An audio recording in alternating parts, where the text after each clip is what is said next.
ఎందుకు జరిగింది అనేది చెప్పండి.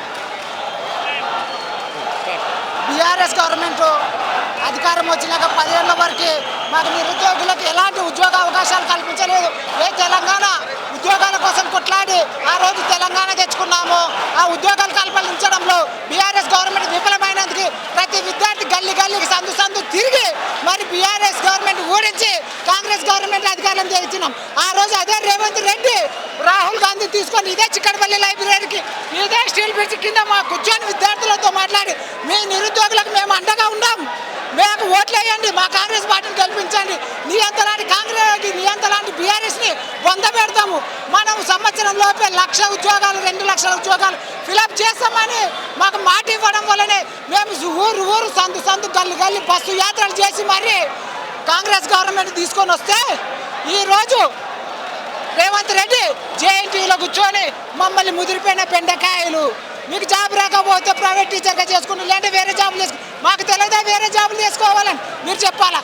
నువ్వు జేఎన్టీలో కూర్చునే బదులు రేవంత్ రెడ్డి గారు ఉస్మానియా యూనివర్సిటీకో కాకతీయ యూనివర్సిటీకి వచ్చి అదే మాట చెప్పగలరా మీరు? ఈరోజు ఒక ప్రైవేట్ ఆర్గనైజేషన్ చేసే మీటింగ్లో మీరు మా గురించి మాట్లాడతారా? మమ్మల్ని తక్కువ చేసి మాట్లాడతారా? ఇదే నిరుద్యోగులు ఆ రోజు మీకు గల్లీ గల్లీ తిరిగి మేము గెలిపించినాము. ఒక్కటిది జూలై 18వ తారీఖు నుంచి ఆగస్టు 5వ తారీఖు వరకు డిఎస్సి ఎగ్జామ్స్ ఉన్నాయి. 7కి 8కి గ్రూప్ 2 ఎగ్జామ్ ఉన్నాయి. దేశంలో కానీ ప్రపంచంలోనే కానీ ఎవరైనా కానీ వెంటనే ఒకటే రోజు గ్యాప్లో డిఎస్సి ఎగ్జామ్ని గ్రూప్ 2 ఎగ్జామ్స్ రాస్తారా? ఆ సిలబస్ మొత్తం వేరు, ఈ సిలబస్ మొత్తం వేరు. రేవంత్ రెడ్డి నీకైనా ఎగ్జామ్ పెడతాం, లేకపోతే బల్మూరు వెంకటకైనా రాస్తాం, ఈ రియాజ్కైనా ఎగ్జామ్స్ పెడతాం, కనీసం మీరు పాస్ అవుతారా? అదే బల్మూరి వెంకట్ మేము ఇదే 2023లో స్టడీ హాల్లో కూర్చుంటే బాబు రాండి ఈ బీఆర్ఎస్ని పెడతాం, కాంగ్రెస్ని గెలిపిద్దాం, కాంగ్రెస్ గెలిపిస్తాం, మనకి ఉద్యోగాలు కల్పిస్తుందని ఆ రోజు మేము లైబ్రరీ కూర్చున్నాం, మేము బయటకు వచ్చి ఉద్యమం చేసినాం. ఎక్కడ పోయినా బల్మూరి వెంకటేష్ ఈ రోజు నీకు ఎమ్మెల్సీ పదవి రాగానే మా పదవులు పట్టించుకోకపోతావా? మేము 1,00,000 కోట్ల ఉద్యోగాలు ఏమన్నామా? ఉన్న ఉద్యోగాలు మాకు అవకాశాలు కల్పించండి అన్నాం. వచ్చిన వాళ్ళు వస్తారు, రాని వాళ్ళు రారు అంతే. కానీ ఈరోజు రియాజ్ సార్ కూడా మాట్లాడతాం, 5 నిమిషాలకు ఒకసారి 10 నిమిషాలకు ఒకసారి లైవ్ పెడతాం. ఏం తెలుసు రియాజ్ సార్? నీకు గ్రూప్ 2 ఎగ్జామ్ పెడితే రాయగలవా? నువ్వు వెంటనే డిఎస్సి ఎగ్జామ్ పెడితే రాయగలవా? మీరు మాటలు కాదు చేతల్లో చూపించాలి. వెంటనే గ్రూప్ 2 డిసెంబర్లో నిర్వహిస్తున్నానని వెబ్ నోటీస్ రిలీజ్ చేయాలి. 5 నిమిషాలు ఉదయాన్నే పసునూరు దయాకర్ ఏం చెప్తాడు? పసునూరు దయాకర్ నువ్వు ఎవరు పోయా? నువ్వు ఓట్లు వేయించినావా? నువ్వు ఎప్పుడోసారి ఉద్యమం చేసినంత మాత్రాన యూట్యూబ్లో కూర్చొని డిఎస్సి వాయిదా పడదు చంద్రకాంత్ గారు నువ్వు డిఎస్సి వాయిదా పడేదాంట్లో నువ్వెవరు చెప్పడానికి? నువ్వు విద్యాశాఖ మంత్రివే? నీకేం అర్హత ఉంది? నువ్వు ఎమ్మెల్సీవే ఎంపీవే? నీకేం అర్హత ఉందని నువ్వు పసునూరు దయాకర్ మాట్లాడుతున్నావు?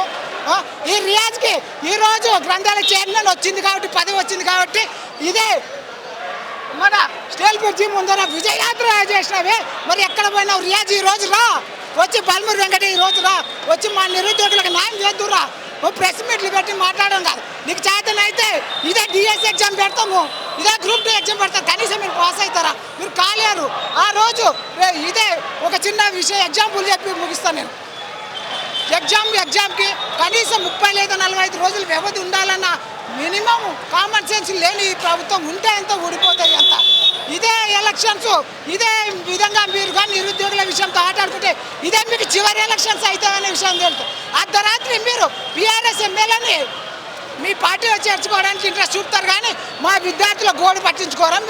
మీరు రాంగ్ ఇన్ఫర్మేషన్లు రాంగ్ పర్సన్లు మీ పక్కన పెట్టుకొని మీకు రాంగ్ ఇన్ఫర్మేషన్లు ఇస్తున్నారు. ఈరోజు ఇంతమంది వందలాది మంది విద్యార్థులు ఈరోజు ఇంత టైంలో కూడా రోడ్డు మీద ఉంటే కూడా మీరు పట్టించుకోకపోవడానికి గల కారణం ఏంటో చెప్పాలి. మీరు ఇదే విధంగా ప్రవర్తిస్తే నెక్స్ట్ ఎలక్షన్లో బీఆర్ఎస్ కంటే నీచంగా గతి పడుతుందని మీకు చెప్తున్నాను. ఇంకొక చిన్న ఎగ్జాంపుల్ చెప్తున్నాను. 2018లో కొడంగల్లో రేవంత్ రెడ్డి ఓడిపోయాడు. 2019లో మల్కాజ్గిరి నుంచి ఎంపీగా గెలిచినాడు. ఎట్లా గెలిచినావు? 2018 నుంచి 2019 మధ్యన 6 నెలల వ్యవధి ఉంది కాబట్టి నువ్వు ఎక్కడైతే గెలుస్తావు, ఏ విధంగా గెలుస్తావు, ఎవరితో ఓట్లు వేపించుకుంటే గెలుస్తావు అని ఆ రోజు నువ్వు ప్రణాళికలు రచించినావు. ఆ రోజు నువ్వు తెలుసుకున్నావు కాబట్టి మల్కాజ్గిరిలో గెలిచినావు. అదేవిధంగా మాకు కూడా ఎగ్జామ్ టైం ఉంటే ఈ ఎగ్జామ్ పోయినా కనీసం ఇంకో ఎగ్జామ్ చదువుకుంటాం. అంతేగాని నువ్వు వరుసగా ఒక ఎగ్జామ్ తర్వాత ఒక ఎగ్జామ్, ఒక రోజు 2 రోజుల గ్యాప్లో పెడితే ఏ విధంగా చదువుకుంటాం అనుకున్నాము? వందలాది రూపాయలు మా అమ్మలు కష్టాలు చేసి పంపిస్తుంటే ఈరోజు మీరు నిర్లక్ష్యాన్ని గురిస్తే ఈ రోజుకి రేవంత్ రెడ్డికి ఇదే సభ ముఖంగా టీవీ ముఖంగా తెలియజేస్తున్నారు. మీరు ఇదే విధంగా ప్రవర్తించినారంటే మిమ్మల్ని పొందు పెడతామని ఇదే నిరుద్యోగుల తరఫు నుంచి పోరాడుతూ చెప్తున్నారు. ఇక్కడ ఎన్నేళ్ళుగా ఇక్కడ ఉండబట్టి ఎన్నేళ్ళు అవుతుంది? మేము ఉండబట్టి నేను 2016 నుండి ప్రిపరేషన్ అవుతూనే ఉన్నాను, చదువుతూనే ఉన్నాను. ఏదో ఒక జాబ్. మొన్న కూడా కానిస్టేబుల్ ఎగ్జామ్ కొన్ని మార్కులలో మిస్ అయిపోయింది. అప్పుడు కూడా బీఆర్ఎస్ గవర్నమెంట్ యొక్క తప్పిదాల వల్ల, క్వశ్చన్లు రావడం వల్ల, తప్పిదాల వల్ల మా ఉద్యోగాలు కనీసం డిఎస్, కనీసం గ్రూప్ 2లో ఏదో ఒక జాబు సాధించుకొని పోతాము అని ఒక ఆశతో నిలబడితే ఏంటంటే ఈరోజు నాకు డిసెంబర్ 31న డిఎస్సి ఎగ్జామ్ ఉంది. 6-7కి ఇది గ్రూప్ 2 ఏ విధంగా రాస్తాం? ఒక 5 నిమిషాలు అరే గ్రూప్ 2 చదువుదామా అని ఒక 5 నిమిషాలు అనిపిస్తుంది. అరే వద్దురా డిఎస్సి చదువుదాం లేరా, మా ఊర్లో 3 పోస్టులు ఉన్నాయి, మా డిస్టిక్లో ఏదో ఒక పోస్ట్ రాకపోతాను. మళ్ళీ ఒక 5 నిమిషాలు అరే 3 పోస్టులు ఉన్నాయి, వస్తుందో రాదు, గ్రూప్ 2 చదువుదామని కదా.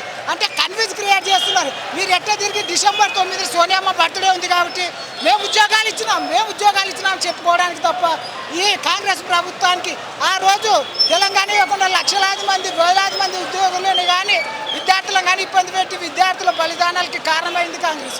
ఈరోజు అదే విద్యార్థులకి ఆత్మఘోషణకు బలవుతున్నది కూడా కాంగ్రెస్. ఎట్టయితే బీఆర్ఎస్ గవర్నమెంట్ని బొందబెట్టినామో అదే విధంగా మీరు కానీ ఇదే విధంగా ప్రవర్తిస్తే మిమ్మల్ని కూడా బొందబెడతామని ఈ సభముఖంగా తెలియజేస్తున్నాను. మీ వెనక ఉండేది బీఆర్ఎస్ పార్టీ రుచికొలుతూనే విద్యార్థులందరూ వచ్చి రోడ్డు మీకు ధర్నా చేస్తున్నారు తప్ప నిజమైన అభ్యర్థి ధర్నా చేయట్లేదు అంటున్నారు. నిజమైన అభ్యర్థి నేను కదా. నీకు డౌట్ ఉంటే మాది మా గద్వాల జిల్లా రాజోలి మండలం మాందోటి గ్రామము రా. 2023లో ఎమ్మెల్యే ఎలక్షన్స్ కానీ ఎంపీ ఎలక్షన్స్ కానీ ఎవరి కోసం ప్రచారం చేసినాం? నీ కాంగ్రెస్ పార్టీ కోసం ప్రచారం చేసినాం. సంపత్ కుమార్ అల్లంపూర్ ఎమ్మెల్యే, మాజీ ఎమ్మెల్యే సంపత్ కుమార్ కోసం మేము పోరాడి చేసినాం. మా ఊరు మొత్తం సగం బీఆర్ఎస్ ఉన్నా కూడా నేను వాళ్ళతో పోరాడి మరి కాంగ్రెస్కి ఓట్లు వేయించినాను. ఈరోజు నిజమైన కాంగ్రెస్ కార్యకర్తలుగా, నిజమైన వ్యక్తిగా ఒకవేళ కాంగ్రెస్ గవర్నమెంట్ వస్తే కంపల్సరీ మాకు న్యాయం చేస్తుందని బీఆర్ఎస్ని పొందలేను. ఎవరో చెప్తే రాము. ఇంతవరకు ఎవరో కిరాయి మూకలు రారు. ఇంతసేపు ఉన్నారు, వాళ్ళు డబ్బులు తీసుకుంటారు, 10 నిమిషాలు చిందాబాద్ కొడతారు, చేయగొడతారు, వెళ్ళిపోతారు. ఈరోజు మాకు కడుపు మంట ఉంది, ఆత్మఘోషం ఉంది కాబట్టి 31వ తారీఖు డిఎస్సి ఎగ్జామ్ ఉన్నా కూడా ఈరోజు చదువుకోకుండా ఈరోజు వీడికి ఎందుకోసం వచ్చినాను? నాకేం ₹1,00,000 ఆ రోజు కాంగ్రెస్ గవర్నమెంట్కి ప్రచారం చేయడానికి నాకేం ₹1,00,000. కాంగ్రెస్ గవర్నమెంట్ వస్తేనేమో రేవంత్ రెడ్డి మాట మీద నిలబడే వ్యక్తి అని ఆ రోజు మేము ఊరు తిరిగి గల్లి తిరిగి రేవంత్ రెడ్డికి మేము ఓట్లేదు. ఆ రోజు రేవంత్ రెడ్డి గెలిచినప్పుడు, ఆ రోజు ఎమ్మెల్యే ఎలక్షన్లు గెలిచినప్పుడు కాంగ్రెస్ ఎంత ఆనందపడిందో లేదో కానీ 1000 రెట్లు నేను ఆనందపడినా. కావాలంటే మీకు డౌట్ ఉంటే మాందోటి గ్రామం రాజోలి మండలానికి వచ్చి అడగండి. ఎంత ప్రచారం చేసినామో మాకు తెలుసు. కానీ ఈరోజు పెయిడ్ ఆర్టిస్టులు అంటారా, ముదిరిపోయిన బెండకాయలు అంటారు. ఇదా మీరు నిరుద్యోగులకు ఇచ్చే హామీ? ఈ విధంగా నా జయంతిలో కూర్చొని మాట్లాడేది. కాబట్టి రేవంత్ రెడ్డి గారు మీరు ఇదే విధంగా మాట్లాడితే కేసీఆర్ కంటే అత్యంత నీకంగా మిమ్మల్ని ఓడిస్తామని సభముఖం తెలుస్తుంది. అంటే గత ప్రభుత్వానికి ఈ ప్రభుత్వం తేడా మీకు ఏమనిపిస్తుంది? గత ప్రభుత్వం ఏం లేదు. గత ప్రభుత్వం మీద మమ్మల్ని పెన్నం మీద కూర్చోబెట్టి కింద మంట పెట్టినారు. ఈ ప్రభుత్వం ఆ పెన్నం తీసిపెట్టి పొయ్యిలో కూర్చోబెట్టింది. అంతకుమించి బీఆర్ఎస్ గవర్నమెంట్ లాస్ట్లో ఉద్యమం చేసినాము. ఈ కాంగ్రెస్ గవర్నమెంట్ ఫస్ట్ నుంచే ఉద్యమం చేస్తున్నాం. వీళ్ళకి తప్పుడు నివేదికలు ఇచ్చేవాళ్ళు ఉన్నారు. అసలు మంచా చెడ ఏదో విషయం తెలియదు. వీళ్ళకి అంత కోవట్లు, అంత తాళాలు కొట్టేవాళ్ళు. సార్ బీఆర్ఎస్ వాళ్ళు వస్తున్నారు, బీజేపీ వాళ్ళు వస్తున్నారు, ఎంఐఎం వాళ్ళు వస్తున్నారు, బీఎస్పీ వాళ్ళు వస్తున్నారు. ఏది ఎక్కడున్నారండి మీ పార్టీలో వాళ్ళు? మేము స్వచ్ఛందంగా మేము చేస్తాం. మీరు ఏదో ఒక మసిపూసి మారేడుకాయ చేయాలా? మా ఉద్యమాన్ని ఎట్టునోటి తప్పుదోవ పట్టేయాలని చెప్పి బీఆర్ఎస్ వాళ్ళు వస్తున్నారు, వాళ్ళు వస్తున్నారు, వీళ్ళు వస్తున్నారు. ఇదే లైబ్రరీలో నేను కూర్చుంటే ఇదే పల్మూరు వెంకట రా పోరాటం రా బాబు, నువ్వు ఎందుకు వెళ్ళిపోతున్నావు అని నన్ను అడిగినప్పుడు నువ్వు ఎవరు? పల్మూరు వెంకట నువ్వు కాంగ్రెస్ వ్యక్తివి కదా? ఆ రోజు నువ్వు ఎవరు? మరి నీకేం అర్హత ఉందని వచ్చినావు? ఆ రోజు అదే బీఆర్ఎస్ గవర్నమెంట్ నువ్వు కాంగ్రెస్ వ్యక్తి, పల్మూరు వెంకటేష్ కాంగ్రెస్ వ్యక్తి మిమ్మల్ని ఉసగలుపుతున్నాడని వాళ్ళన్నిటి ఏ విధంగా ఉంటుండే?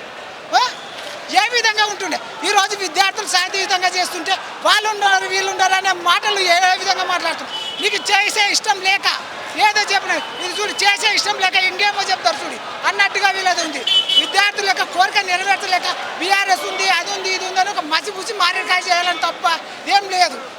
గవర్నమెంట్ ఉంది ఏంటంటే మేము జాబ్ క్యాలెండర్ పెట్టి వీళ్ళకి ఉద్యోగాలు ఎక్కువ అని చెప్పేసి మేము వాయిదా వేయట్లేము. మీరు ఎందుకు వాయిదా వేయమంటారు? తలకమాసిన వాళ్ళు చదువు రాని వాళ్ళే ఈ వాయిదా వేయమంటారు తప్ప నిజమైన అభ్యర్థి వేయమనట్లేదు అని చెప్పేసి అంటారు. రేవంత్ రెడ్డి ఏం చదివినాడు? నేను ఒక బీఈడి స్టూడెంట్ని. నీకు డౌట్ ఉంటే నా హాల్ టికెట్ తీసుకొచ్చి చూపిస్తాను. 1వ తారీఖు మా హెచ్ఎల్ మల్కాజ్గిరిలో మా సెకండ్ షిఫ్ట్ ఎగ్జామ్ ఉంది, తర్వాత గ్రూప్ 2 ఎగ్జామ్ ఉంది. తలమాసినోనే నేను తలమాసిందా నీకు తలమాసిందా నాకు తలమాసిందా అని ఈరోజు అడుగుతున్నాం. ఈరోజు మా నిరుద్యోగులను మీరు నిరుద్యోగులుగా కానీ ఉంచాలనుకుంటే నెక్స్ట్ ఎలక్షన్లలో మిమ్మల్ని కూడా నిరుద్యోగులు రాజకీయ నిరుద్యోగులను చేస్తామని చెప్తున్నాం. ఈరోజు జేఎన్టీలో కూర్చొని రాజకీయ నిరుద్యోగులు విద్యార్థుల వెనక ఉన్నారు. మా వెనక ఎవరు అవసరం లేదు. మేము 2వ తరగతి చదువుకోలేదు, 10వ తరగతి చదువుకోలేదు. ఒక బీఈడి స్టూడెంట్ చదివిన, ఒక సైకాలజీ చదివిన, ఒక పాస్పేటింగ్ ఎడ్యుకేషన్ చదివినాను, ఒక టీచర్ ట్రైనింగ్లోకి పోయి వచ్చినాను. నాకు తెలియదా? ఎవడో రెచ్చగొడతా నేను రెచ్చగొడతానా? ఆ రోజు నీ పార్టీకి ఓట్లు అయిపోయామని ఎవరో వచ్చి నాకు డబ్బులు ఇస్తే నేను చేయలేదు. నా స్వతంత్రంగా నా ఊర్లో ఓట్లు వేయించాలని వేయించినాను. నీకు డౌట్ ఉంటే కూడా మల్లు రవి ఎంపీ ఎలక్షన్లో కూడా మా ఊర్లో ఓట్లు వేయించి రోజు తిరిగి ఓట్లు కాంగ్రెస్ ప్రభుత్వానికి వేయిస్తే ఈరోజు రాజకీయ నిరుద్యోగులు మా వెనకున్నారు. మీకు చదువు రాదు, చేత రాదు, మీరు మాసిపోయినారు, ముదిరిపోయిన బెండకాయలు అంటున్నారు. నీ ఏజ్ ఎంత, మా ఏజ్ ఎంత? నువ్వు ముదిరిపోయినారా, మేము ముదిరిపోయినాం. మీరు ఇదే విధంగా మాట్లాడితే మిమ్మల్ని రాజకీయ ముదురులు చేస్తామని సభముఖం మరోసారి తెలియజేస్తున్నాం.